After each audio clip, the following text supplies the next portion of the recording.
Vous en avez marre de toutes ces racailles? Eh bien, on va vous taxer. C'est la politique que compte mener Juliette Méadel. Juliette Méadel, c'est votre ministre délégué à la ville. Donc c'est un scam, hein. Le ministre délégué à la ville, ça veut dire que c'est du blanchiment d'argent public, c'est-à-dire que on vole de l'argent aux personnes qui essaient de réussir pour arroser ce puits sans fond qu'est la banlieue, à savoir les élus corrompus, les jobs qui ne servent absolument à rien, d'accompagnateurs, de médiateurs, d'assistantes sociales, enfin toute cette économie parasite qui empêche les Français de valeur de pouvoir prospérer. Eh bien pour la ministre de la ville, ce n'est pas encore suffisant, il faut investir massivement dans la banlieue. Alors avant de l'écouter, on va faire deux choses. On va d'abord se concentrer sur qui est cette Juliette Méadel.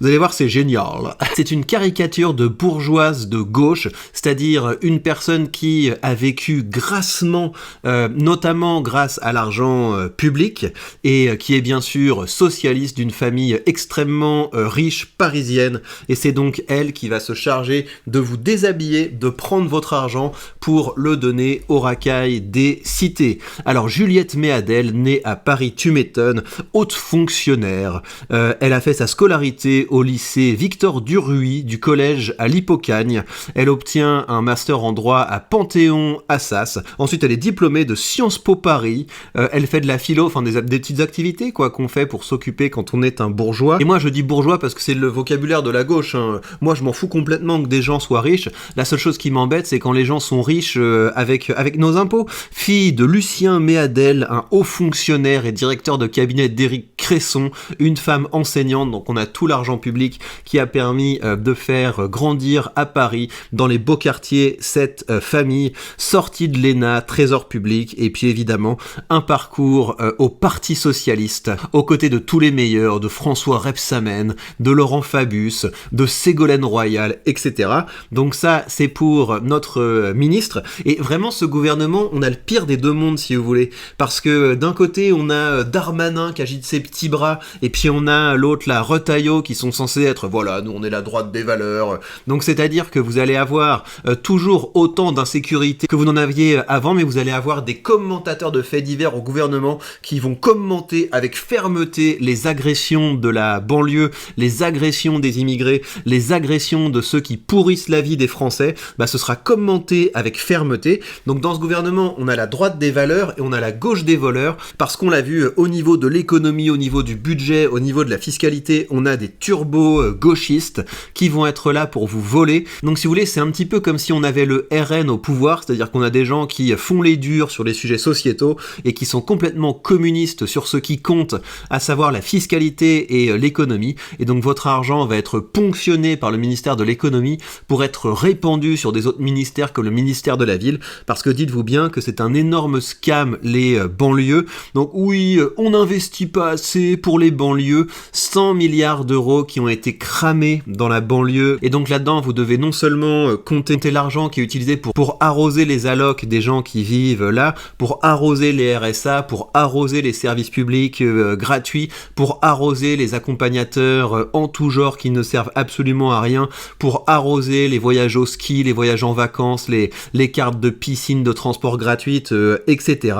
L'argent qui vient des loyers versés aux organismes de HLM, mais également des mesures fiscales, des centaines de PME et de petits commerces de banlieue sont exonérés de cotisations foncières. À la limite, pourquoi pas, mais moi je pense que c'est toutes les PME qui devraient être exonérées et pas seulement les petits commerces de quartier, qui parfois sont là pour blanchir l'argent de la drogue. Ouais, je trouve que quand même on se fait beaucoup arnaquer, on se fait beaucoup voler pour entretenir ce scam de la banlieue. Et vous allez voir que c'est pas fini, parce que la grande bourgeoise socialiste nous explique que c'est en arrosant votre argent sur les quartiers qu'on va régler la plupart des problèmes. Alors on l'écoute. La rénovation urbaine et la politique de la ville aujourd'hui, c'est ne serait-ce que 12 milliards d'euros de l'ANRU. Qu'est-ce que c'est on améliore des quartiers en difficulté, on change le cadre de vie et on remet la République au cœur du pays. Donc c'est que du blabla, hein. Remettre la République au cœur du pays, ça veut dire qu'on va payer des éducateurs spécialisés pour jouer à la PlayStation dans une maison de quartier. La maison de quartier, en 6 mois, elle est complètement pourrie. Les manettes de la PlayStation ont été volées, mais vu que c'est l'imbécile de Français qui paye pour ça, il n'y a pas de problème en fait, il y a aucun problème. Donc on va remettre un peu de République au cœur de la cité, et donc ça veut dire qu'on va vous taxer toujours plus pour que votre argent soit cramé par des gens qui ne vous respectent pas, qui vous crachent à la figure. Donc c'est vraiment, vraiment génial. Exemple, l'éducation nationale, les mesures du dédoublement des petites classes dans les zones sensibles, par exemple des mesures de reconstruction, par exemple des mesures de lutte contre l'habitat précaire, tout ça.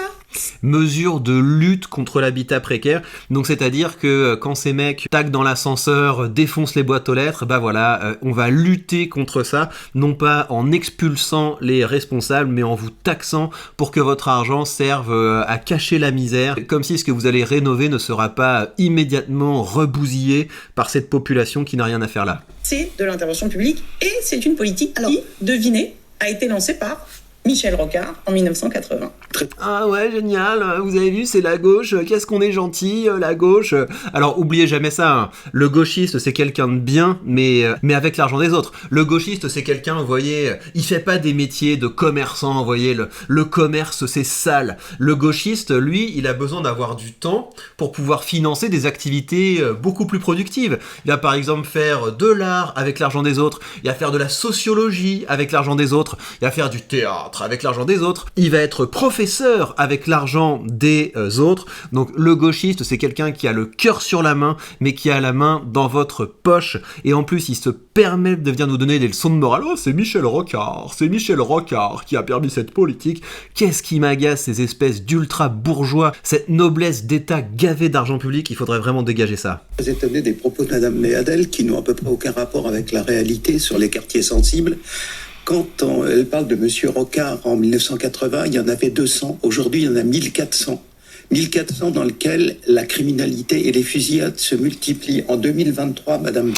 Merci, il est bien lui de dire les termes, là, le criminologue. Donc en fait, ce que ça veut dire, c'est que plus on met d'argent, plus on démultiplie les quartiers sensibles, et ça, je vous en ai déjà parlé, c'est une des nombreuses manifestations des effets cumulés du communisme. C'est là où vous mettez de l'argent public, vous créez une caste parasite qui coûte de plus en plus d'argent aux gens, et vu que c'est une caste d'incapables, ça justifiera les impôts de demain. Mais Adèle à Marseille, 49 morts. 49 morts. Mais alors qu'est-ce qu'on dit ? On dit la même chose. On est non, pour on plus dit pas d'État. la même chose. On dit que vous avez je dis pas la même chose que vous. Non, vous avez pas échoué tragiquement. la même vision du bilan. Voilà, vous avez échoué tragiquement et vous continuez à dire la même chose. C'est une forme de gâtisme politique depuis 40 ans. Voilà, ça n'a jamais été aussi grave. Mais dis les termes en fait, il faut juste virer les gens qui ont rien à faire là. Parce que la racine du mal, c'est qu'on s'est dit que c'était une hyper bonne idée d'importer massivement des gens qui n'ont pas de bonnes compétences, des gens qui n'ont pratiquement rien à apporter au pays et qui en plus nous détestent, qui en plus détestent la France, détestent notre culture, détestent Noël, détestent absolument tout ce qu'on est capable de faire, mais qui se disent voilà, c'est normal, les Français ont été tellement méchants dans leur histoire qu'ils nous doivent bien un RSA. C'est ça qui crée le problème. C'est que la France, avec son système social communiste, attire des gens qui ont une nature parasite. Et c'est pour ça que la solution au maux de la France est fiscale. Si on baisse massivement la dépense publique, on baisse massivement le nombre des gens qui ne sont là pour rien faire. De drogue, il y a toujours plus de fusillades, et ça n'a jamais été aussi mal dans les quartiers en question. De 200 à 1400. Bon, elle est ministre aujourd'hui, mais bon, elle était anciennement PS. Elle a même été porte-parole du PS pendant 2 ans, de 2014 à 2016. On ne revoit jamais son logiciel. Mais c'est ça qui est extraordinaire. Moi, j'observe depuis quelques années avec intérêt, mais aussi avec consternation, la lutte entre la réalité et le déni de réalité. Petit à petit, la réalité s'impose au déni. Mais c'est très lent, hein. Je vois que notre ministre, elle n'a pas encore pris la mesure du problème. Écoutez, qu'elle passe 24 heures dans un de ces quartiers, elle va voir la réalité, que c'est bien loin de ce qu'elle dit. Et en effet, de 200 à 1400, la réalité mathématique s'impose à tous. On a perdu 7 fois plus de territoire qu'il y a quelques années. Voilà. La seule chance qu'on a en France, c'est qu'on commence à avoir des médias indépendants, grâce notamment à Bolloré, mais peut-être qu'un jour, il va y avoir d'autres personnes riches qui vont mettre leur argent au service d'un contre-pouvoir médiatique face au gauchisme ambiant. C'est également un travail que j'essaie de faire sur cette chaîne, mais je peux pas le faire tout seul, donc il faut également que vous commenciez à dire les termes, il faut que vous commenciez à vous opposer à la ponction publique, parce que la ponction publique, c'est la racine de tous les maux. Dites-vous que le drame de la France, c'est que les Français de valeur doivent payer pour l'allocation du gauchiste, pour le RSA du gauchiste, pour la pension du gauchiste, pour le salaire du gauchiste, et en plus, on importe toujours plus de clients